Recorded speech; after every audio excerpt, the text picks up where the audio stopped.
Okay. So here we go. Here is Igor Slavik speaking, and let me introduce. Today is my special guest, Tom Jarman. How are you going? I'm okay, and you? Yeah, very well. Where we are meeting? We're in Brno. Yep. If I pronounced that right? Brno is okay. Brno, yeah. So we're in the Czech Republic after the World Fly Fishing Championships, which were just in Slovakia last week. Okay. And what is your day today?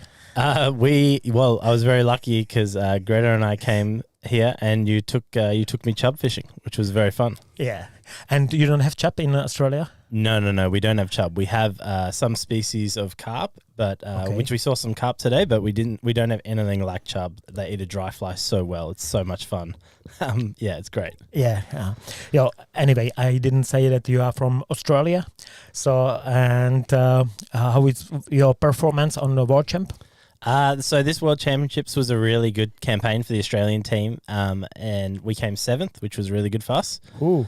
And myself personally, I came 4th over individually, which is quite cool. Yeah, fantastic performance. Yeah, I know you a few years already, so I think this is so far the best result. Yeah. And on how many times you were on World Champ? This was my 6th World Championship. 6 already. Yeah.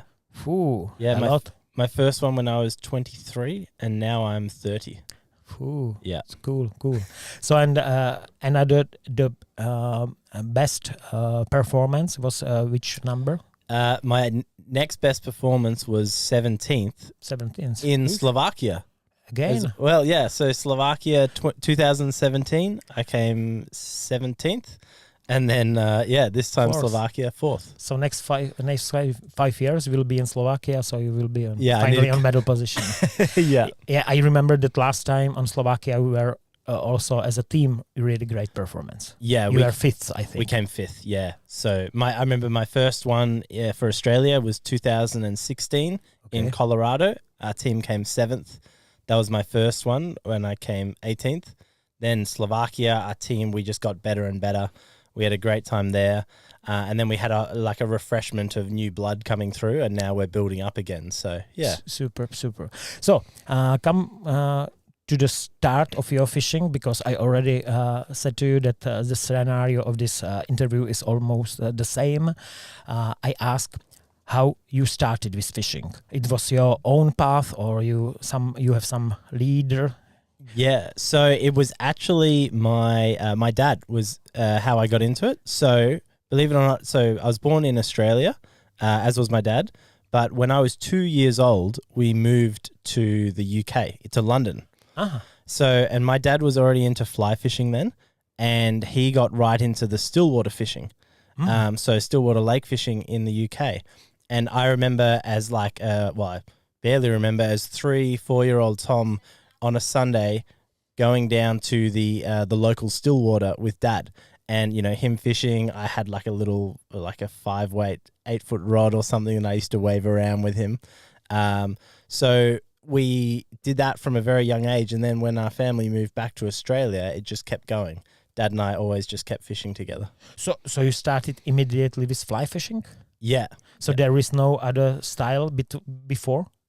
We did. There was always a mix, we'd fish for. I remember we had holidays in Europe and we'd fish for carp. We fished for carp in Italy. I remember as being very young. But when we came back to Australia, it was fly fishing and everything. So we had a house by the beach, and we did a lot of fishing in the salt water, with bait and with lures and stuff. So did pretty much everything, but always focused on fly fishing because it was my favorite. Okay, so and when your dad showed you everything about fly fishing, so probably he showed you also about fly tying.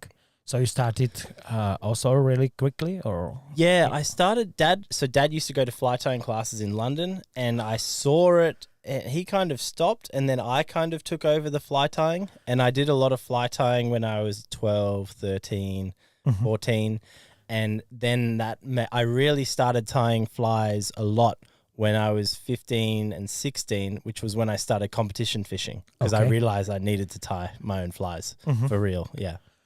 Okay. So, and the competition fishing. So this is next level. So and how it is in Australia, because you are so far, so we don't know how it's your system of competition. Yeah, so it's very different competition fishing in Australia. I remember David Klumsky was over in Tasmania this summer, and he said to me, Tom, your competition fishing is amazing because it's such a big country and we all travel so far. And I remember, so I'm from Victoria, mainland Australia, in the southern corner, and I'd flown to Tasmania to compete in a state competition. And he said for him, he doesn't drive more than 2 hours to a competition. Yeah, maximum is 3 hours, yeah. Yeah, so we have, at the moment, the southeastern area of Australia is where all of the competition trout fishing is. So the three main states, New South Wales, Victoria, and Tasmania.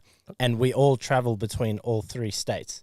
So, you know, one competition to drive, for example, to the national championships last year, I drove 9 hours just to go to the national championships. It's incredible. So, and here some people are crying that they have to go 1 hour. Yeah, how I said it, we can, even if you are going from Brno, I think I can, during half an hour, to collect 10 competition during year. Really? Maximum hour. So many competition are around here. Yeah. And this is only chops and lakes and some trout fishing. Yeah. So it's really hard for you. Yeah. Well, and we only, like, you guys are so lucky. You have all the different species. We don't have like chub or anything like that. So all our competitions in Australia are trout competitions. So no European grayling, no chub, anything like that. It's all brown and rainbow trout for us. Just trout. Yes, just trout. So you don't fish a carp for competition. No, a carp doesn't count in our competition. Doesn't count. No, even perch. You could catch a good perch. Like, we have a lot of big English perch, like European perch, and yeah, they don't count in our competitions. Interesting. So you started to tie your own flies about 15, 16, and how long does it take to be a little bit better tire? I think every fly you ever tie, you get better and better and better. So how much now, if you are in a hurry and you want to tie really fast, how many flies can you tie during 1 hour? 1 hour. I think you could tie, like, you'd be 3 minutes for one fly. So 20 flies? Yeah. If you're tying pheasant tails. Okay. If you're tying nymphs for the river. You mean secret flies? Yes. Like everybody has? Yeah. Pheasant tail and a hare's ear. And maybe a tag nymph.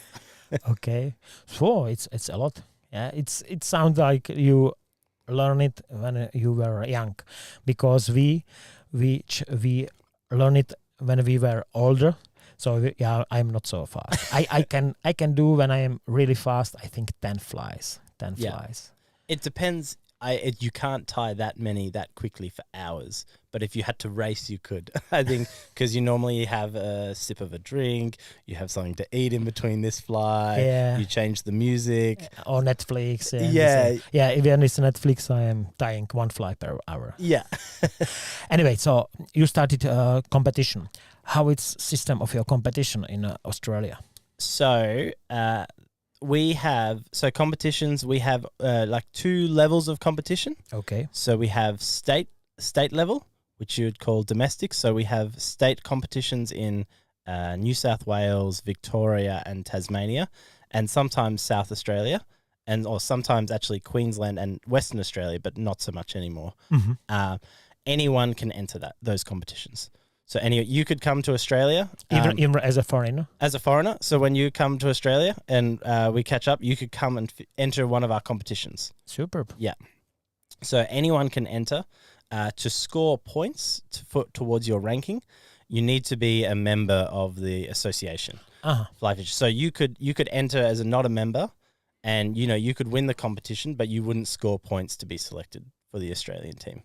Yeah. But it's impossible. Yeah. Anyway, so we have you score points at the state championship level, and then every year we have a national championships. Okay. So, and that rotates. That goes from Tasmania to Victoria to New South Wales each year. And then, so 1 year Victoria, 1 year New South Wales, 1 year Tasmania, and it continues in a cycle. So how our ranking system works is you fish, so we have points accumulate over 3 years. So you must so fish. long. Yeah. But you take your 2 best state competitions from the year and the national championships. And the points from the national championships are worth twice, double of the state competition. And normal points are 20, 30 or? So you can, if you win a competition with 30 people in the competition, you get 30 points. If you come second in the competition with 30 people, you get 27 points. It drops down by 3s. 3 down, okay. 3 down, 3 down. So the person, and then the national championships, we have 60 people. Person who comes first gets 60 and drops down. Okay. And to your ranking, you didn't count, you don't count also the competition like Commonwealths?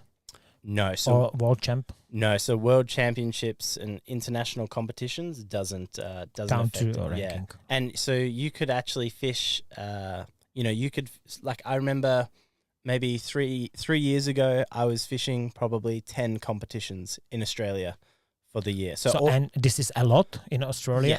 Yes. Because back then, each state only has a few competitions. And every competition we have is run over one weekend, so both Saturday and Sunday. Because I know you guys have a competition over 1 day. Yeah. You can have 1 day competition. We can. Yeah. There's none in Australia. It's all 2-day competitions. And, I used to fish 10 competitions for practice a year, even though I could only take my best 2 results for my ranking points. So no matter how many competitions you compete in, you still only get your best 2 results and the nationals, which goes into your yearly ranking. Yeah. Does that make sense? Yeah, Oh, and the one thing I didn't mention is, so this year's points are worth 100% of their value. Last year is only worth 60%. And the year before is only worth 30%. It makes a little bit more confusing for me. Yeah. But I understand. Yeah. So shortly in our country is so that you can fish as many competition you want. We have first league, second league, and divisions. Yeah. This is team competition, which I understand correctly. You don't have team competition. This is all individual. All individual. Yeah. So in our country we have mainly team competition, and then some, we call it goulash competition, because you got goulash for free as a part of money you get in. So, and we count 10 competition. 10, yeah. Yeah, but the most active people last year was Martin Kochi, and he had 28 competition per year. That's incredible. That's really incredible. Yeah. Normally, I think people has average about 15 to 20. Yeah. 15. Yeah. And 10 are counting to the ranking. Yeah. We have 40 for national, 1 down. Yeah. 30 for first league, 25 for second league, and it's going down. Yeah. But we count also the world champ. Yeah. This is for 60. Okay, 1 down. Mm-hmm. And 50 for European champ, 1 down. Yeah. Okay. Wow. So this is kind of when we are counting also the European and world champ. This is because that it's kind of advantage for people who are already in a national team. Yeah. To keep there a little bit the consistent team. We actually had that system. It came in for about 1 year or 2 years, and then people in Australia didn't like it, so they got rid of it. Mm-hmm. So, because people thought it would be too hard to get into a team, because the people in the team would be earning points from competing at the World Championships. So how would anyone ever get in? So they got rid of that. So whether that's right or wrong, I don't know. But but I mean, it's right. Yeah. In my opinion, while if you take a look on the team who are consistent in the top of the ranking. I mean, in a world champ and European champ. This is all the time the same people. Yeah. One person is another, 2% are another. But all the time, French team, Spain team are almost the same. Yeah. So, and I think it's also one of the reasons that they are so good.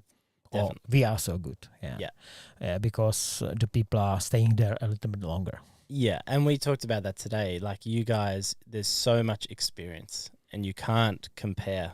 You know, experience is irreplaceable, especially in the biggest competitions. Yeah.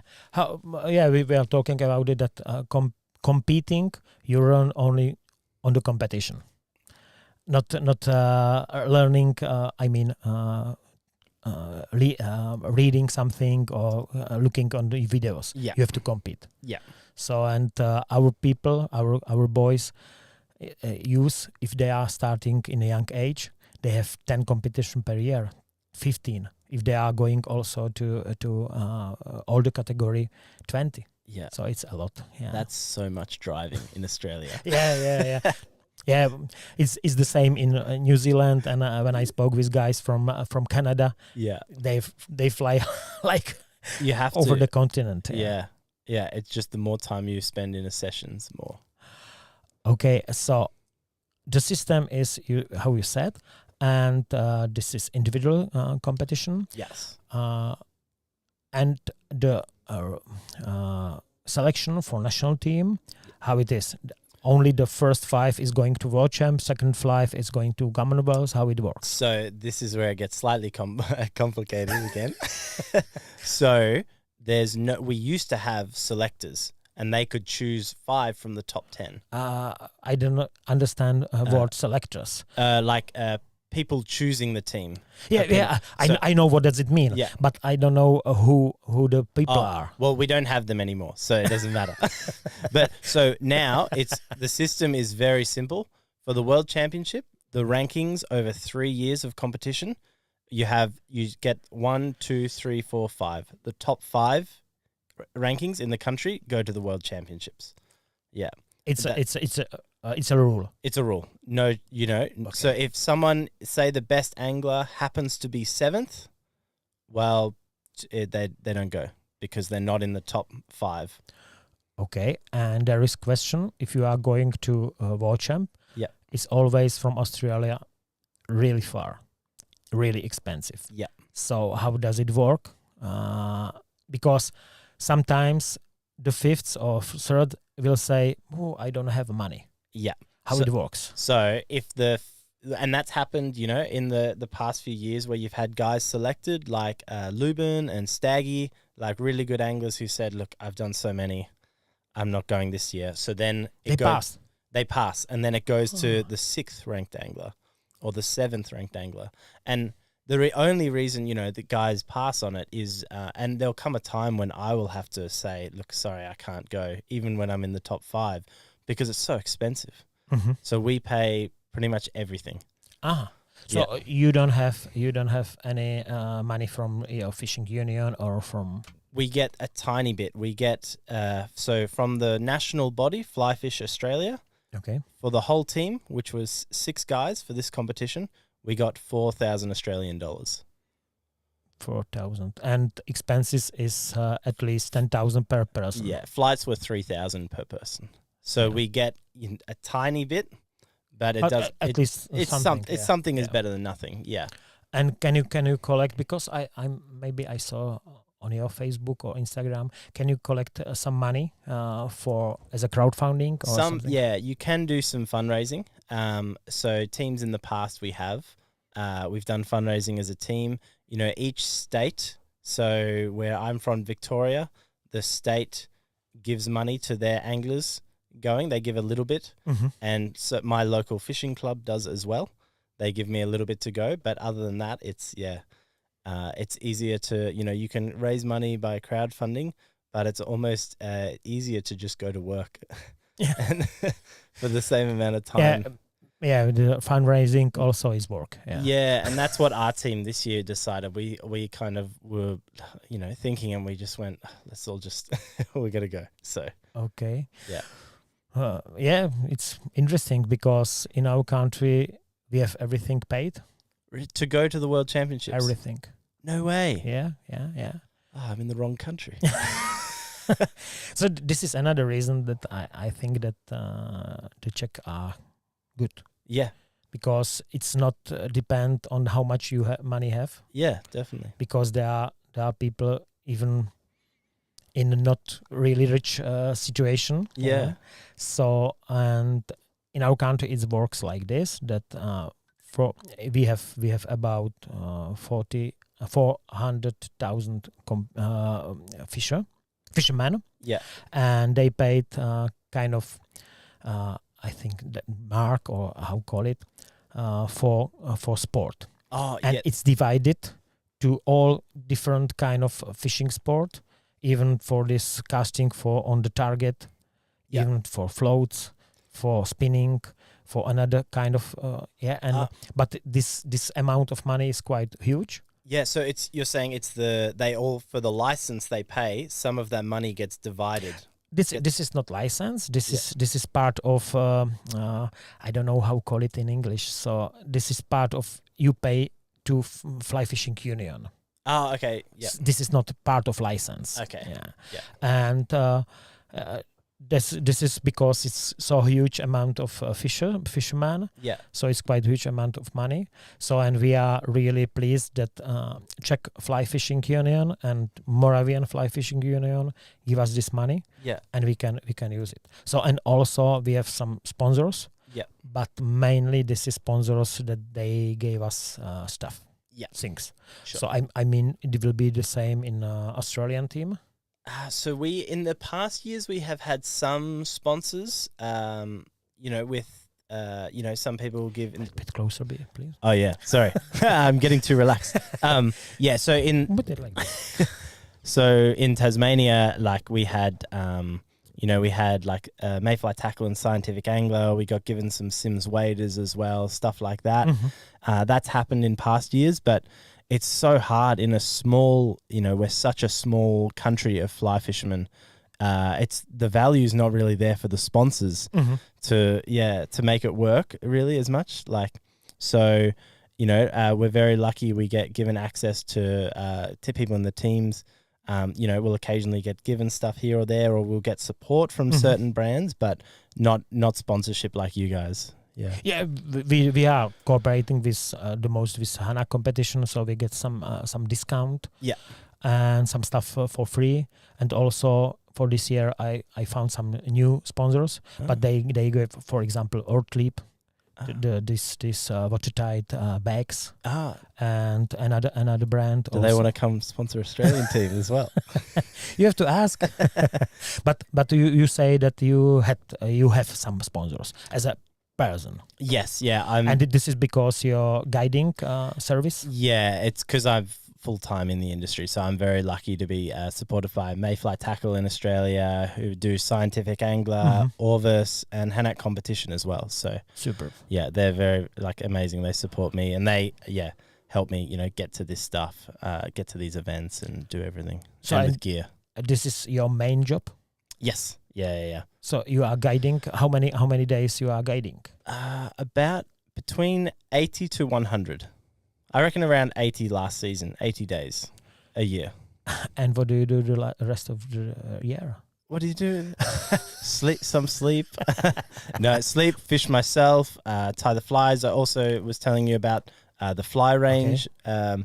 The online fly shop, so you can purchase some of my flies. They develop the range of flies there in Australia. That's flylife.com.au.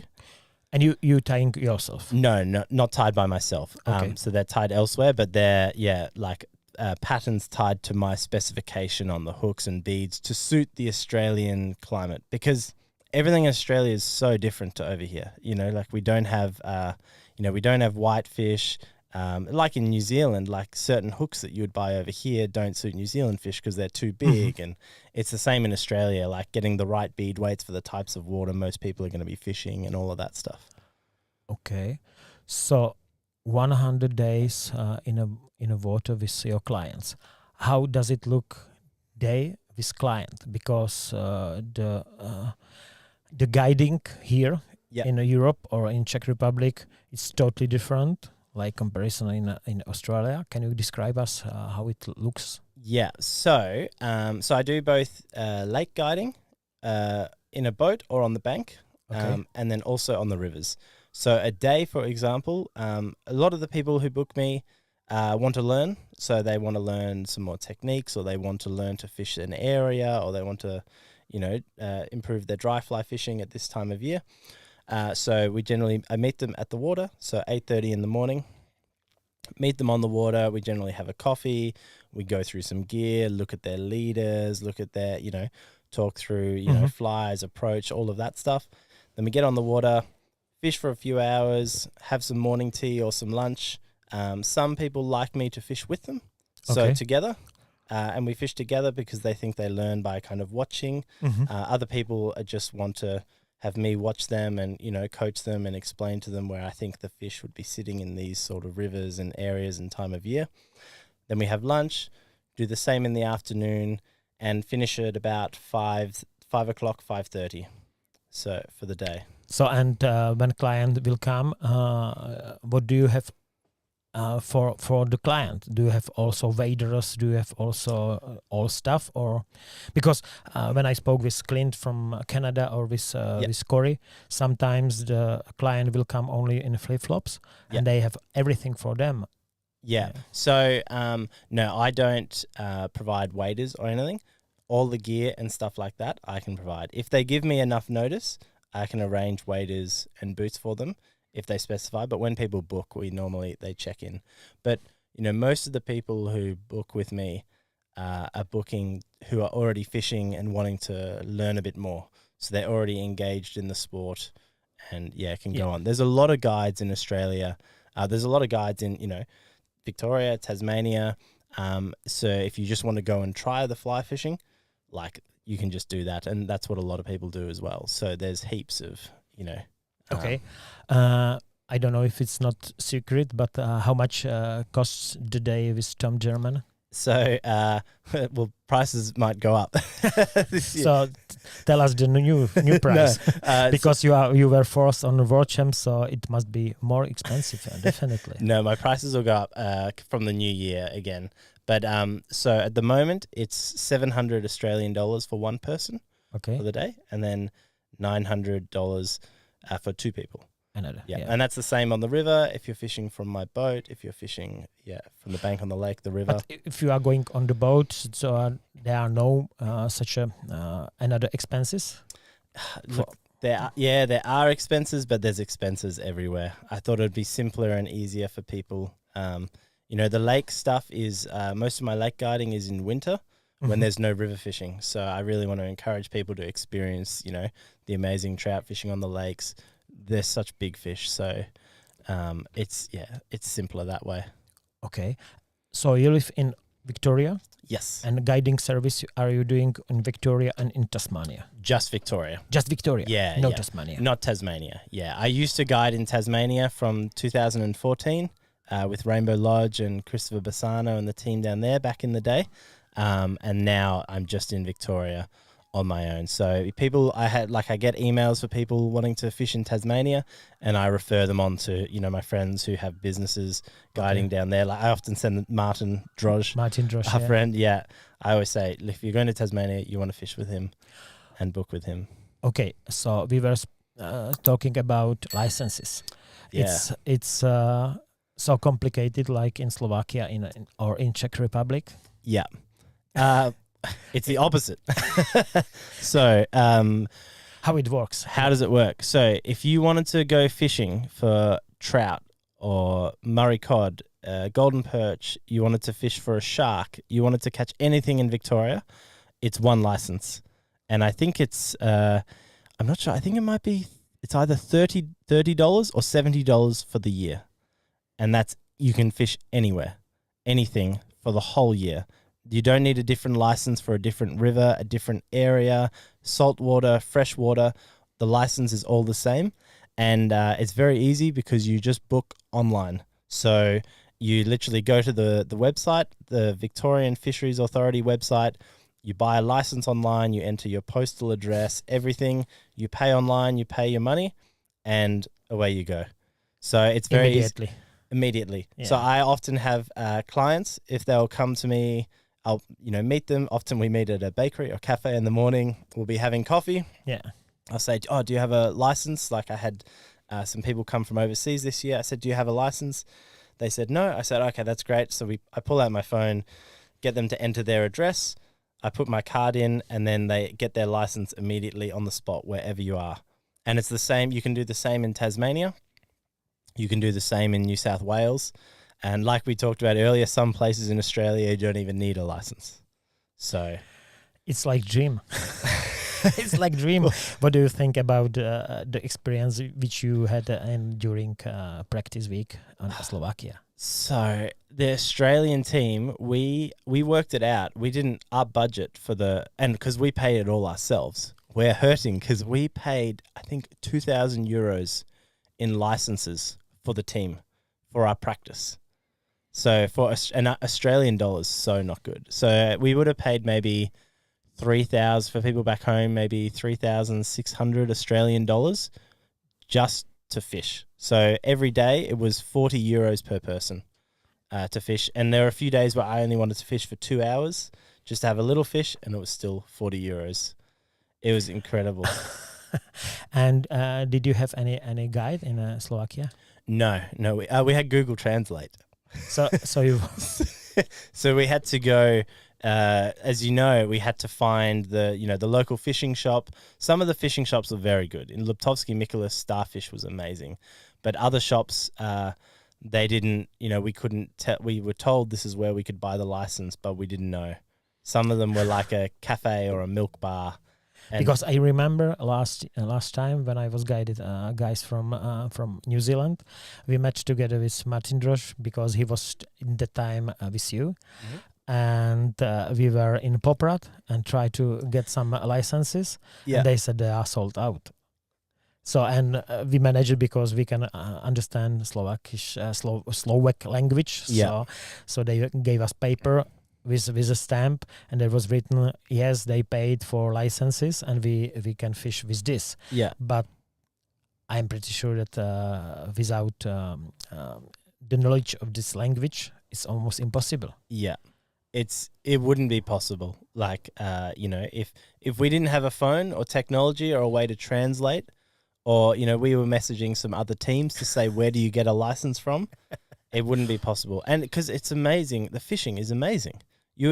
I would travel from Australia to fish in Slovakia for the fish. It was fantastic, but the licenses are too hard. Yeah. And even here in the Czech, so it's the same. I asked you today, I said, so tomorrow, my partner Greta and we're going down to near Ottawa. Ottawa, yeah. And I wanted to go have a fish there for the next 2 days. And you said, we probably won't be able to get a license. Yeah, probably they have some their own path how to get it, but official pass is almost impossible. Yeah. During one day. Yeah. You need state license. Yeah. And this is possible to buy only in town halls. One day, Wednesday. And today, what's today? Today is Thursday. Okay. So we couldn't fish until next week. No. Yeah. So, and this is in Slovakia it's better because you can buy state license in the place where they are selling also licenses. Yeah. But the rest is even worse. Yeah. Is it the same license here if I wanted to fish for chub again?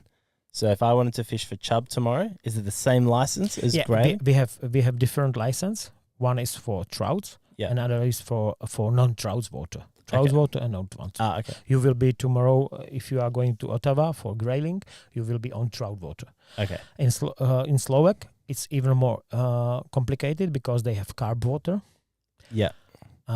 grayling water, and trout water. Yeah. So I don't want to explain it. Okay. But what is more confusing that the price for foreigners is higher than for for Slovak. Yeah, as in it was this championship. Yeah. Yeah. No, it's all the time, not only for championship. Oh wow. Yeah, they paid for Huron 20. Yeah. Normal price is 30 for foreigners. Yeah. But during World Championship it was 40. 40. It was so expensive. Very expensive, a very complicated system. Yeah. So I asked many times FIPSMUJ why they don't make some package for the team, and they ask the organizer to make some special licenses for practice week. Yeah. It will be nice, isn't it? It'll be so simple. I think we had that in the Tasmanian Worlds. We had that. Every team that came to Australia for the World Championships, their license was included. Yeah, I heard that it was really well organized in Tasmania. Yeah. And that you won't show up, that you won't show the world that Tasmania is also here for trout fishing. Yeah. And I heard that it was great.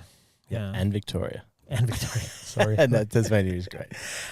But anyway, the licenses were bad. It's okay. It's still going? Yeah, still going, hopefully. But the organization of the World Champ this year in Slovak Republic, it was okay, isn't it? It was amazing. I thought they did a really good job. Smoothly, logistic, everything. Yeah. Do you have any problems? No, not at all, really. The rotation was very confusing at the captain. We were both at the captain's meeting. Can you explain, because the listeners don't know it? So we were expecting to go into the World Championships with as normal, where you draw your beat, you get your beat on the bus, you're allocated your section of water to fish for your 3-hour session. Same with Spain last year. It was 4 hours. You get your one beat for that time. And that's what we were practicing for. All the teams, we were preparing for it. And when we got to the captain's meeting the night before the competition, we found out that, in fact, we were only going to fish for 1.5 hours on our first beat, and then would have to swap with the beat next to us and fish 1.5 hours on that beat with no break. So you literally fish for an hour and a half, the siren goes, you have to run, jump into the next beat and keep fishing. And we had no idea that this was going to happen. And I know beat rotation is kind of common here in Europe. You guys fish that. For an Australian, I've never fished a rotated beat in my life. Yeah, but what's more, must be said that the beats are, especially on Orava, really long. Yes. Yeah, it was 500, some of them even longer than 500 meters. And if you are finished on the end of the beat and you want to go on the start of your swapping beat, so it will be 1 kilometer. Yeah. Without break. It will took at least 10 minutes to collect your stuff, maybe even more. And 10 minutes, 15 minutes, you don't fish to compete. Yeah. So it was big advantage for home team. Yes. Because they know the places. So, but that was the only thing. Luckily, at the captain's meeting, we negotiated a half an hour break to look at the beats, and I think the rotation was okay on most of the rivers, because beats aren't always equal, and I had it where I started on the better beat and went on to the worst beat, and the reverse as well. So I think it was okay, the rotation, but you just need to let everyone know before. Yeah. It's not hard.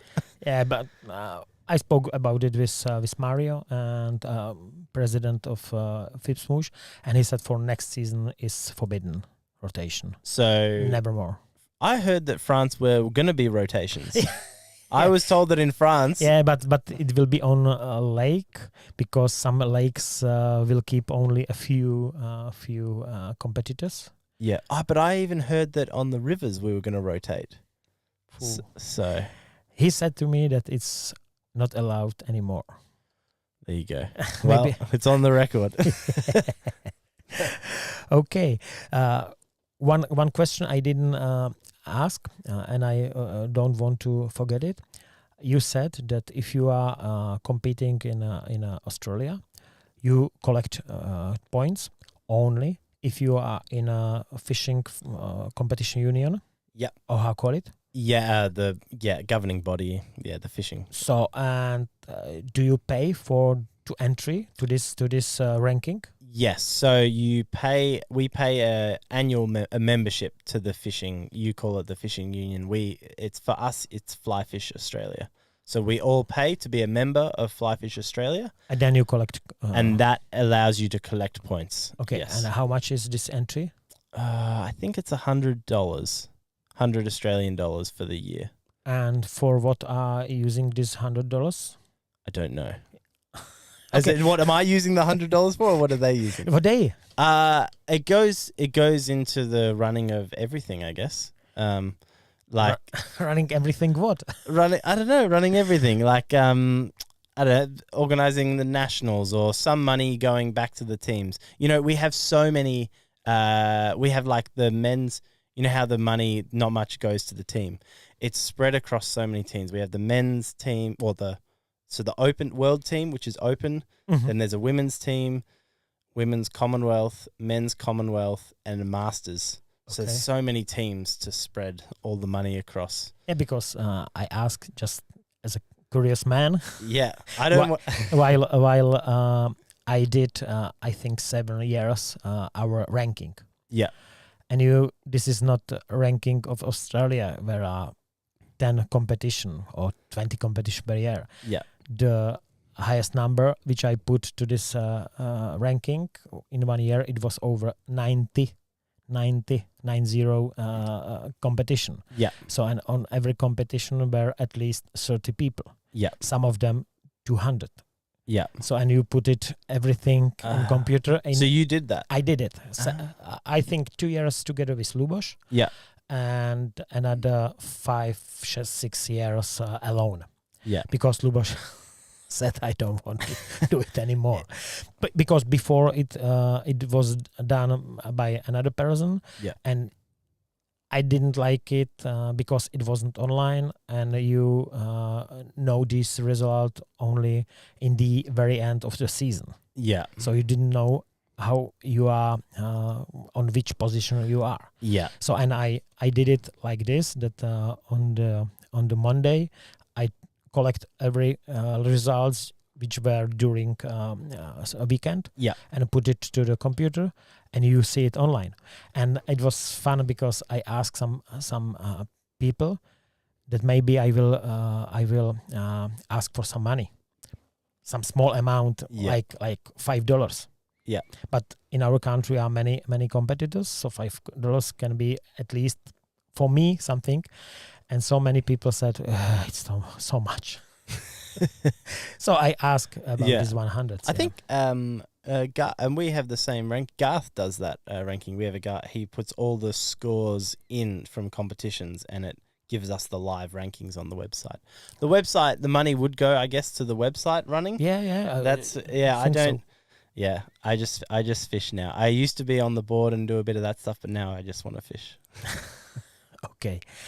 So, do you have? I have some questions which I ask all the time. Do you have any competition example or hero which you are looking at? I have a few. I Please. have two people who were really very good to me as far as coaching at World Championships, because Australia we hired a coach externally to, so we had the 5 anglers, and then we had a captain, a manager, and then we had like a technical coach come in, and one of them was Martin Drosch, and Martin was amazing for my fishing. He was fantastic. But Martin is not human. Martin is reincarnated fish.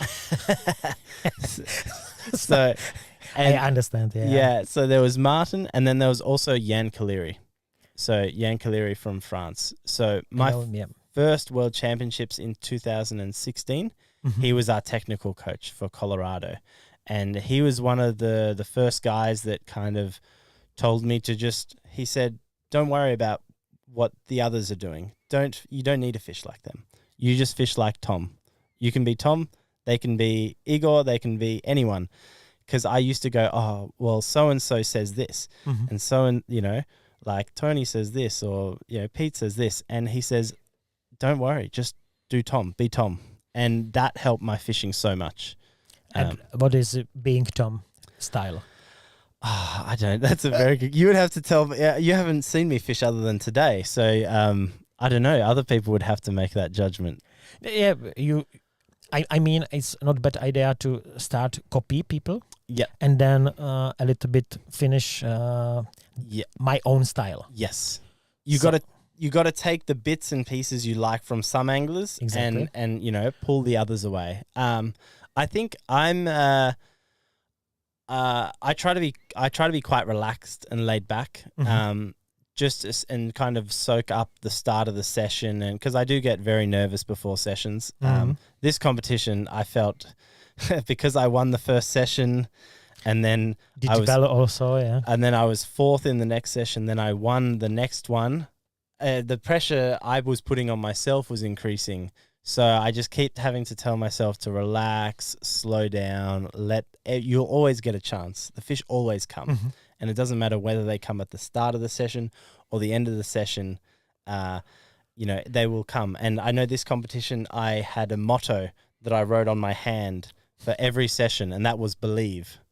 So I had believe was my motto for the whole competition, because no matter how hard it gets, just believe you can do it, come, yeah. and it will come. So I think for me, I try to settle in, relax, absorb the first few moments of the session, and then as soon as I start to get find some fish and notice something changes, a switch changes, and I fish very aggressively and push.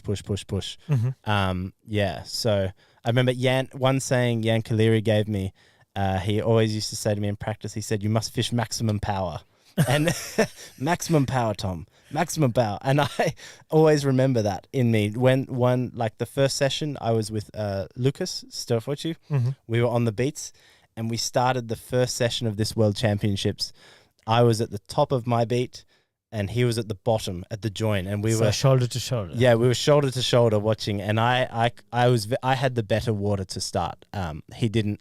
Poor Lucas didn't have the good water at the start, and I remember I had one pocket, and I think I caught 5 grayling in it, and he was above, and he maybe got 1 or 2, and then I stepped down and made a few more drifts, caught another one, and as soon as I realized that it was, I had the water, in my head it was like, maximum power, go. It's time. You can do this. Go, go, go. So that's kind of, how I like to fish. And then when it slows down, you need to just settle, relax. Yeah. And what do you do, for example, in a bus before a session?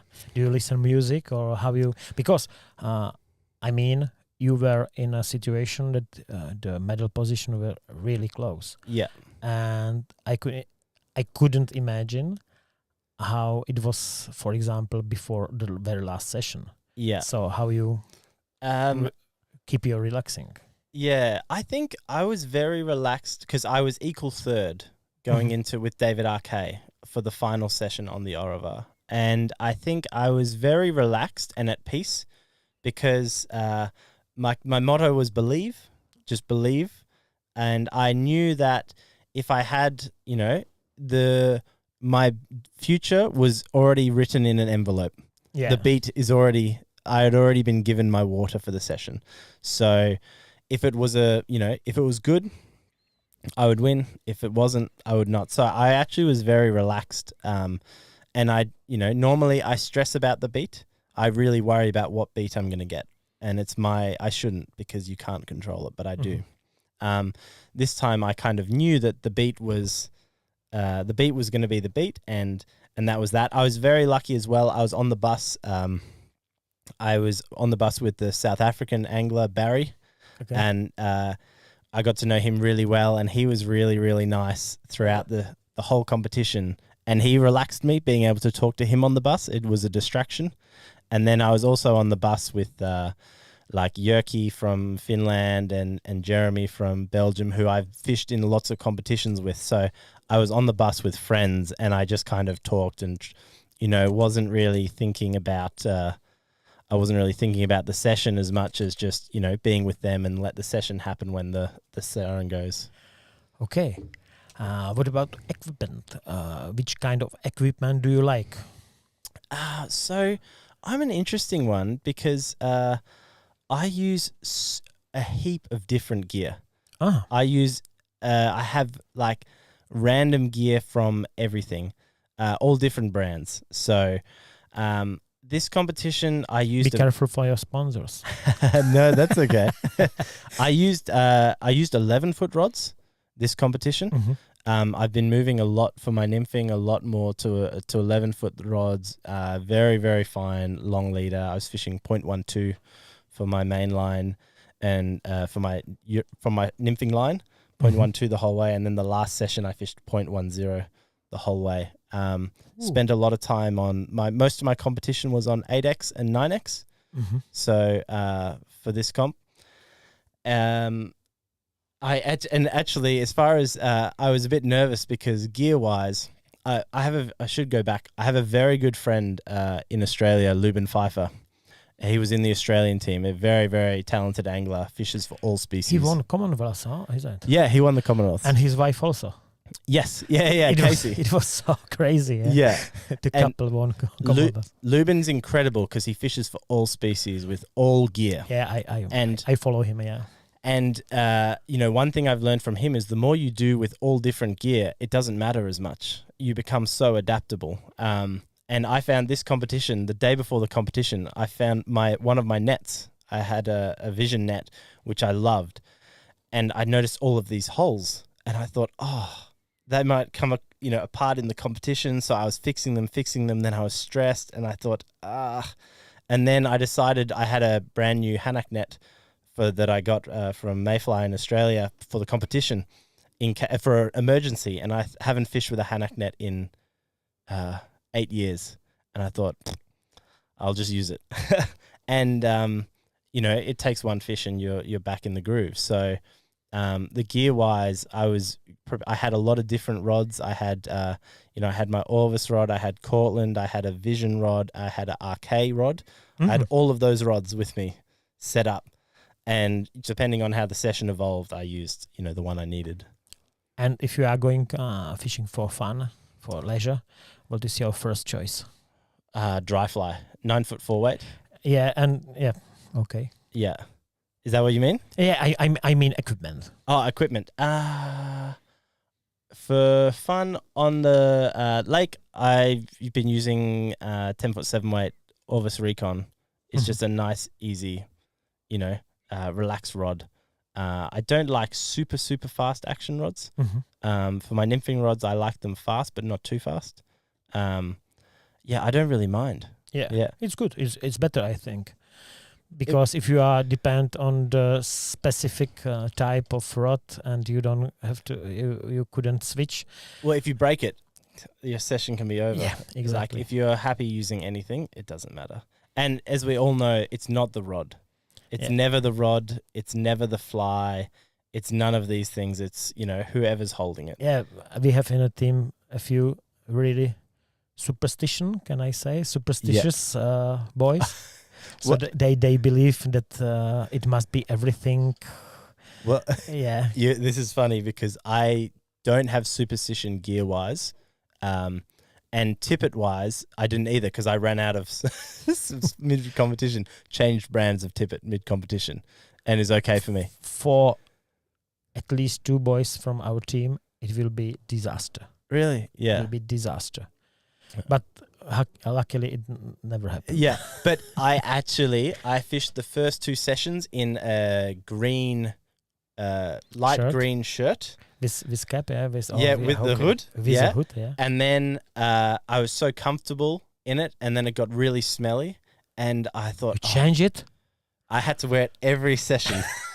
So this is kind of superstition. Yes, exactly. It was superstition. So I actually started, because after I'd had the first 3 sessions going so well, I took the shirt in my bag I wore different clothes to the session, and 5 minutes before the session starts, I changed the top. What about controller? Yeah. Yeah. And I fished in that top because I felt more comfortable and relaxed in it. So maybe that's my superstition. Okay. Yeah, you said the fly tying is part of your competition. Yeah. How often you are tying flies? Too often. You should ask Greta. Most nights, or maybe 4 days a week, I'll be tying. Yeah, just even if it's only 6 flies to replace for guiding or to do this. I get I like the proportions. The one thing I don't mind about the pattern or anything, but the hook has to be perfect. Yeah. I get very anxious and stressed if the hook's not. So I find that if my hook gets a little or it's hooked a few big fish, I can't use it again because it's too stressful. So I have to replace all the time. Okay, and when you have such a hook, where is going this fly? In the bin. In the bin? Yeah. You don't have such another box and you sell it later? No, because then it could happen to that person. Yeah. So the fly we were fishing today, how it had the bend on it was not perfect. A few times I looked at it and was like, oh no, God. But it's Igor's fly. It's okay.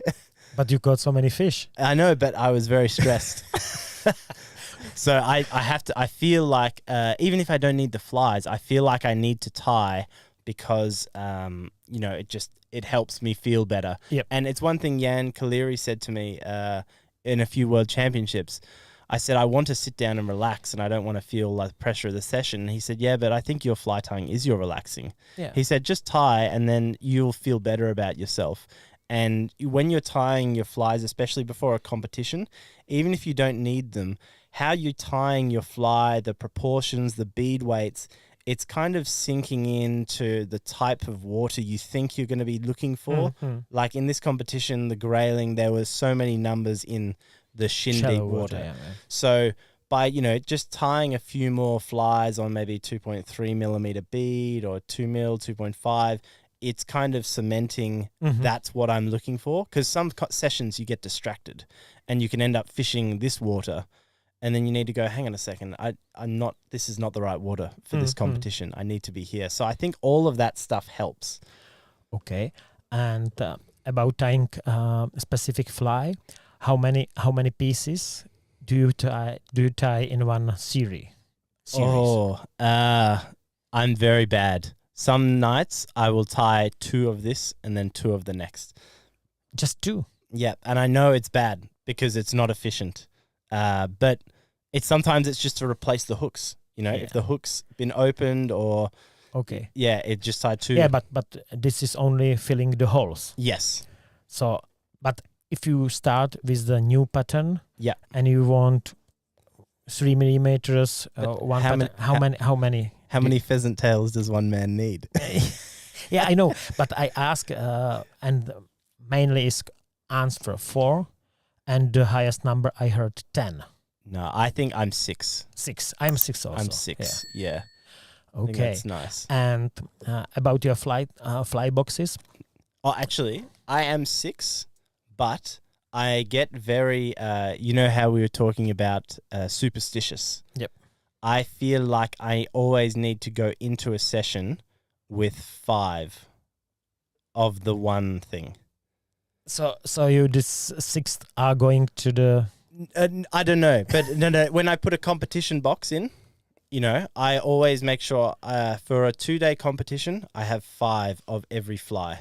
And that was something Jan Kaleri always said to me. He said, if you have 5, then, session in the morning, you can lose 2 and you still have 3 for the afternoon. If you only start with, So if I understand correctly, so you prepare some specific fly box for competition? Yes, every competition. Okay. Yep. And new hooks for every competition.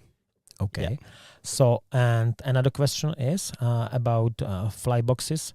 Are you kind of fly tyer that is inventing all the time new type of flies, or are you some kind of conservative fly tyer, so it's keeping all the time the same patterns. All the time, same patterns. So not changing very much. No. Yeah. If you want, you can do a podcast with Stuart from the Australian team, and Stuart's always inventing new patterns. He's inventing patterns that were invented before as well. Yeah, I mean, it's kind of. I promised to myself about some flies that I didn't make them better. Yeah. Because sometimes it's totally losing the first look. Yeah. I think, I just want it to be the same every time, and it's simple. And, everyone, sometimes after a few fish, the dressing changes maybe, and you go, oh, I like this one. But I got told this by some of the guys in the team after practice. They said, oh, Tom, what were you catching on? And I said, pheasant tail, hare and partridge, thrupshik. Yeah. And they say, but that's all you use everywhere. And I was like, that's true. Yeah, that's all I use in Australia, and it's all I used in Spain. It's all I used here, so it's the same everywhere.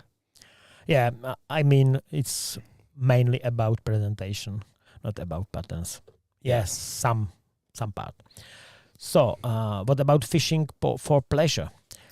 Are you going to somewhere, or you are just laying down after guiding for sleep? No, I really love some spin fishing, and I love fishing for other species other than trout. So I really like, last season I did a lot of fishing for brim on fly. They're in the estuaries, in the saltwater rivers. They ironically they're big, round and silver like the nace. They're like them but in the salt water. So I like the brim fishing on fly and on spin as well, spin gear. I also really enjoy fishing for Murray cod. They're the Australian species on mainland Australia. They grow to like 1 meter. They're like you would have seen a Murray cod. If you're listening, Google Lubin Pfeiffer Murray cod. They're the massive fish Lubin catches. They're an incredible sport fish. Does it look like perch? A huge perch? With needle. They have some spines, but not many. Yeah, No. they're like they're almost like a Wells catfish. They're massive. They're a cod. They're enormous. And it's mainly caught with spinning equipment. You can catch them on fly, the smaller ones on fly, but to consistently catch the larger ones, you want to be because when I saw some Lubin's videos, it was some takes were incredible. Yeah. Off the surface. Off the surface, yeah. On poppers or some. Yeah. Yeah, so easy this. Yes. Yeah. Okay. You can catch Stuart Dick, who's in the Australian team. He was with me rafting, and he caught a 75 centimeter on a popper on the surface, on fly, on an 8-weight too. He was just using an 8-weight because it's all he had. But on spin gear, conventional tackle, it's very fun, and it's relaxing because it's different. It's I am afraid of this style. Why? You said we went to the fishing shop today, and I was looking at all the lures and stuff, and you're like, I don't do this. No, I don't do this on purpose because I am afraid that I will like it, and then I will have to divide my time to another style. Yes. So I have so many hobbies and so many styles. All the styles overlap is so good. I remember I took Martin Drosh. We went brim fishing in Tasmania with him, and he loved it. And he was saying how similar the bite is to nymphing and the current and the drift. I enjoyed when I was in New Zealand. I was fishing with billy top for snappers, and it was for big gummy, I don't know how to call it, and it was spinning. Yeah, and I enjoyed it very much. But I got for my birthday some equipment, and I feel sometimes like it magnetized me, and I try to avoid it because I know that I will like it. Yeah, one day I will try it. Yeah. I guess but you have over here in you have so many species to catch on fly. Like your rivers, you have chub, and true. There's so much grayling, trout. There's so much. I guess in Australia on our rivers, it's trout. It's trout. on our lakes, for trout, it's great. Then, the other species, that's where you you can do it on fly, but you can also do it on the other gear. And it just makes sense. Like, I feel like trout are made to be caught on a fly. They're the perfect species for a fly rod. Whereas other species you can catch on a fly, but they might be better caught on other gear, other tackle. Sure. One question, another I don't want to forget. Are you fly fishing on saltwater, on ocean? I've done a little, not heaps. I've done a little bit. I've Okay. caught bonefish and permit and trevally. I have done that, but I'm not very experienced at that. Okay. Yeah, I haven't done heaps. Just Yeah. ask. Another question. If I say unforgettable fish, which will jump in your mind? It's probably a negative one. Yeah. Come on. The fish, one of the fish that Greg caught on the lake this championship that took the bronze. Yeah. I think one fish, I lost a big rainbow in the World Championships in Colorado in 2016. I actually blanked that session. Ooh. In the fourth session. I remember it was my first, I was very young and inexperienced, and I was fifth going into the last day, and I had a tough beat, and I hooked one big rainbow, like 55 rainbow, in the last 10 minutes, and I knew it was my only fish, and I had him on for a long time and ended up breaking me off under the bank, and that was like, again, potentially that was my medal fish if I got that one. So that's one that I remember that's very painful. But I think the most memorable, maybe positive. Yeah, way, most please. positive. Yeah. That's so hard. I reckon It can be the very first fish in your age, young age. Yeah. I don't know. It's one of them. One of them's actually a Murray cod. Yeah, like a 120, 130 centimeter Murray cod that I caught with lubin on the surface. Ironically, not on fly, just because it was so special. 4 days with no bites. I fished 4 days for no bites for that one fish. Yeah, it's very hard mentally. So that was a really big one, a really memorable one. Yeah, I don't know, trout. I just love them all. I'm okay. Yeah, It's enough. What about, I have a set of question about flies and about style. So, what is your best dry fly? Oh, I reckon my best dry fly is it's not my fly, but my favorite dry fly is a split wing mayfly cream, Okay. like a cream V wing, light. The kind of a huge one. Yeah, I think size 14 is my favorite. Size 14 or Okay. 12. Especially in Australia, it's very versatile. Single dry fly, it's very good because our brown trout love to eat it. And it's also very good for dry dropper. So that's probably my single favorite dry fly. Wet fly. Wet? Do you mean, is streamer the same or wet fly? No, streamer. Streamer. Okay. Because in Australia, a lot of people would call a streamer a wet fly. Uh-huh. Yeah, because I confuse people when I talk about this. Wet fly, Zulu. I think, yeah. So black one. Black red tag. Yeah, red tag, and there is, I think, some wire or Silver wire. Silver So wire. red tag, black body, silver wire, palmed, black cock hackle, and then soft hen hackle. Yeah. okay. Your favorite nymph? Hare and partridge, I think. And partridge. Hare and partridge, or hotspot pheasant tail. Okay. It's one or the other, yeah. But hare and partridge, gold bead. Gold bead is my favorite bead. Gold bead. Gold's my favorite bead color. Phew, Yeah. I don't have any gold bead in my boxes. Gold was one of my best colors this competition. Wow. Yeah, I love it.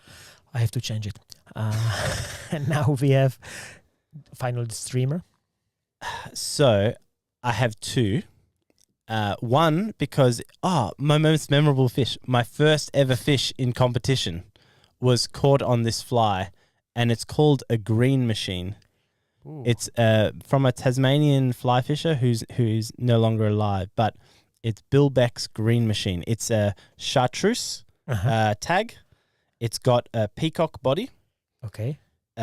green mylar rib, like Mhm. green rib, and brown zonka.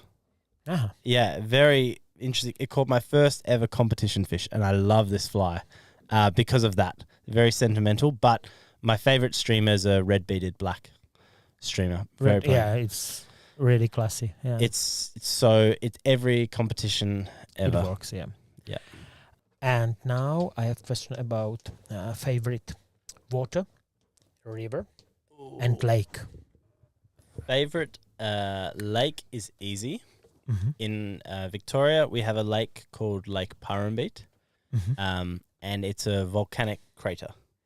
So, This is fish. yes, Phew. crystal clear water, spring fed. It's absolutely beautiful. So it's stocked with trout Mhm. at a small size, but because of the volcanic soil and rock, it's extremely fertile. Mhm. So the fish grow really big.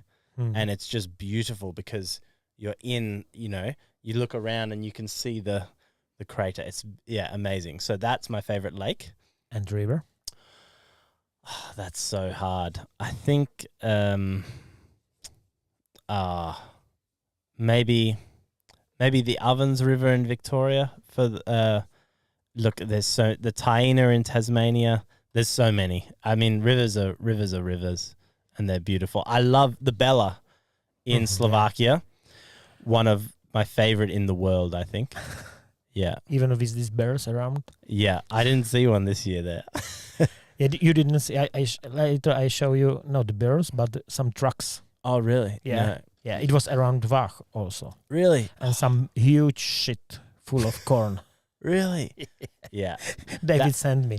I was a few times in the morning with drone. Mm-hmm. I was in this across the Bella on other side. There are some cornfields, and they said to me that there are many bears in these cornfields. Yeah. So when I flew over these cornfields, I didn't find any Really? with drone.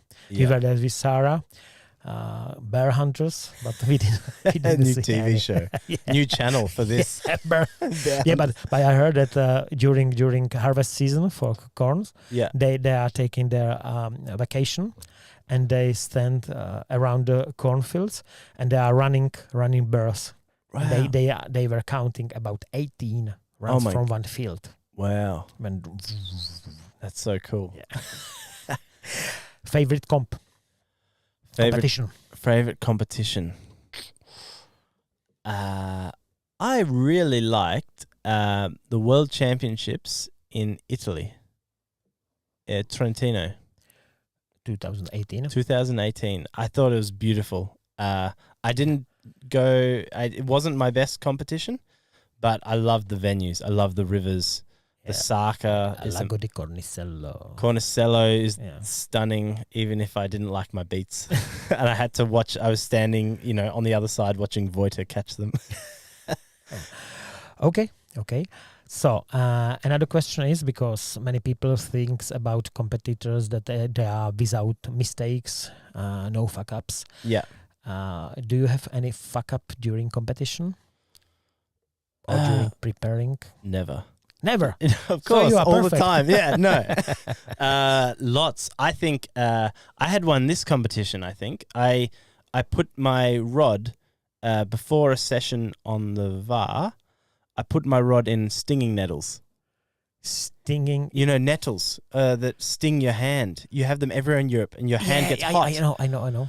And I put my rod. I set them up, put my rods down, walked off, and had to get this rod out of the stinging nettle. Sorry. And it was tangled, and Yeah. I think every competitor ever makes mistakes. You get Sure. tangles. If you don't get tangles, you're not pushing your gear to the limit. You're not pushing your leader to the limit. The flies you can cast.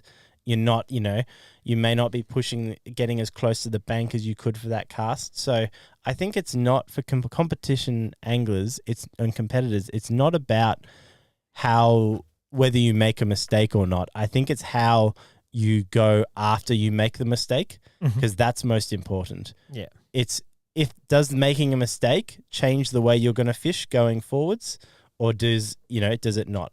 Because if you make a mistake and then that stops you making those important casts, then you're probably not going to be as successful as you could be.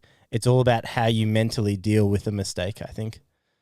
So it could be answer for another question, which I didn't ask. Advice for rookies. I think that, yeah, I think you don't be afraid, because you're always going to have a tangle. And if it's not you getting a tangle, it's your controller tangling your leader for you. Yeah. And that happened to, this competition at times. And you can't, I think I follow the competition bass fishing in America. I love the bass fishing. And my favorite saying from one of the competitors, Brandon Palanuk, is control the controllables. Yeah. And we all know it. And it's very easy to say. It's very hard to do. I think you just worry about what you can. Control, yeah. Yeah. Okay. It's nice. It's nice saying. And we are almost finished. And I want to ask all the time, I asking about gadget.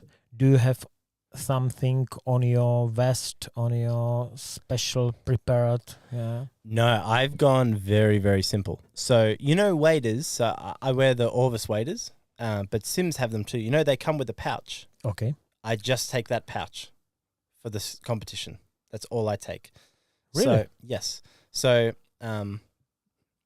because I saw that you have some chest pack. You don't have wear. No, I don't wear in competition. Yeah. You don't wear it. No. Yeah. So I just have a little pouch, and on the front of my waders, I clip a thing with Nippers. tippet. Yeah. Or nippers. I have a little patch with tippet. So I had 7X, 8X, 9X in there.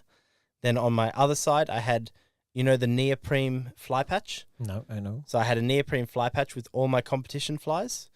In the pouch, I had my wax indicators, the neon wax, to wax on my indicator.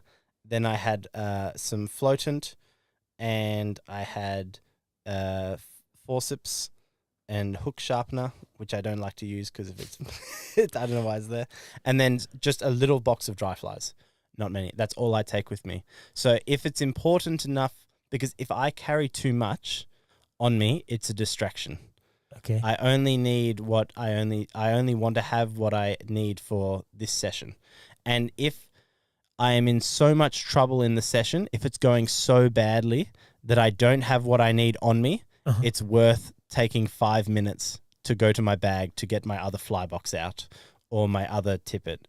So I always have the other stuff with me on the bank, but is so long. I mean, you probably saw the photos of me at the water where I fell in. I just the less I carry, the simpler, the quicker I can be. If I fall over, it's not a problem. I hook my net onto the back of my waders, and then I'm super light and easy. It's nice recommendation. I feel like that when I was competing, I like to have my fly vest the same for practice, the same for competition. That I know which pocket I have everything, but this is also nice tip. Yeah. Yeah. I think so long as because that's what I wear when I guide as well. I just have pouch, guiding fly patch, tippets, and then backpack. So I think as you said, you just wear what you fish with in practice. You fish with in competition. It's the same.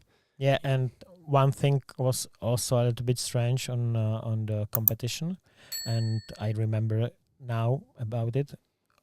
You have backpack on the bank. Yeah, controller can carry it. What do you think about it? Controller can. Oh, they're not allowed to carry it. Yeah, it's hard, especially in a towns. Yeah, it's a hard one because controllers aren't allowed to help with gear. So this is not help. No, but for me it would be because I carry extra fly boxes in my bag. So I don't know. Yeah, I'll let someone else deal with that. Like not get in trouble. Okay. Okay, Tom. we are on the end. No more questions. No more questions. I have many questions. Yeah. But I promise you that I will take you for ramen. The best ramen Best in ramen, Czech Republic. Czech Republic, maybe even in the world. So Yeah. I have to fill this promise. And also 1 hour to go your train to Prague. Yes. So it's quite hurry. Thank you for your time. Thank you. It was great to having you here. And hopefully we will meet on other side of the world. Yeah, we'll see you next year when you come to Australia. It'll be fantastic. Thank you. Thank Awesome. you very much. Thanks, and Igor. bye. Safe Cheers. journey here. Cheers. Thanks. Toto byla kompletní verze epizody podcastu Naviják. Díky moc podporovatelům a mecenášům za to, že jste si koupili předplatné. U dalšího dílu se těšíme, shledanou.